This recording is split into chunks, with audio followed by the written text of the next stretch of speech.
আপনারা জানেন তো যুদ্ধ হচ্ছে, তাই না? এই যুদ্ধ সাম্রাজ্যে 39টা দেশে তেলের দাম বাড়ছে। বাংলাদেশে আছে এটাই বিএনপি। বাংলাদেশ পৃথিবীর 39টা দেশে যুদ্ধের কারণে কিন্তু তেলের দাম বেড়ে গেছে, কিন্তু বাংলাদেশে বাড়েনি।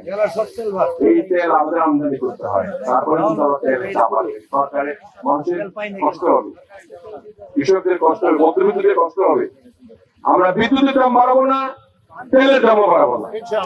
কাজেই আপনারা যাতে শান্তিতে সবকিছু করতে পারেন, স্বস্তি দিতে চাই। আর আপনার প্রশ্ন হলো, উনি আমাকে প্রশ্ন করেছেন যারা আটকা পড়েছে বিদেশে, যেটা বিমানমন্ত্রী এই জন্য প্রশ্ন করেছেন, তাই না? যারা দেশে আসে ভিসার মেয়াদ চলে গেছে, যারা আসতে পারে নাই, এই ব্যাপারে আমরা পররাষ্ট্রমন্ত্রীর সঙ্গে মিটিং করেছি, ইন্টার মিনিস্ট্রিয়াল মিটিং, আন্তঃ মন্ত্রণালয় মিটিং করেছি, আমি ছিলাম।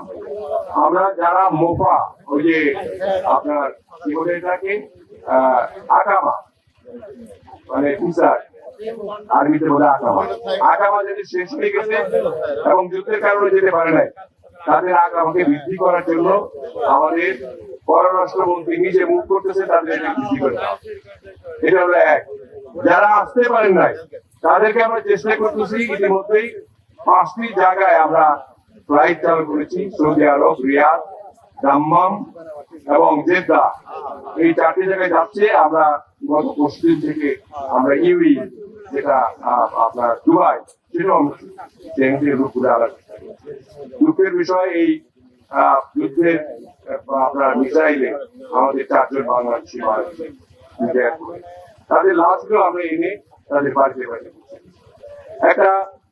একটা সুন্দর সুষ্ঠু ভাবে দেশ যেভাবে চলা দরকার আমাদের সরকার স্বীকৃতি করছে।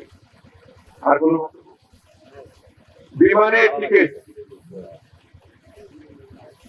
যারা বিমানে যেতে পারছে না তাদের বিমানের টিকিট 1 পয়সাও অতিরিক্ত কর্তন না করে যে টাকায় কিনেছিল সেই টাকায় ফেরত দেওয়া।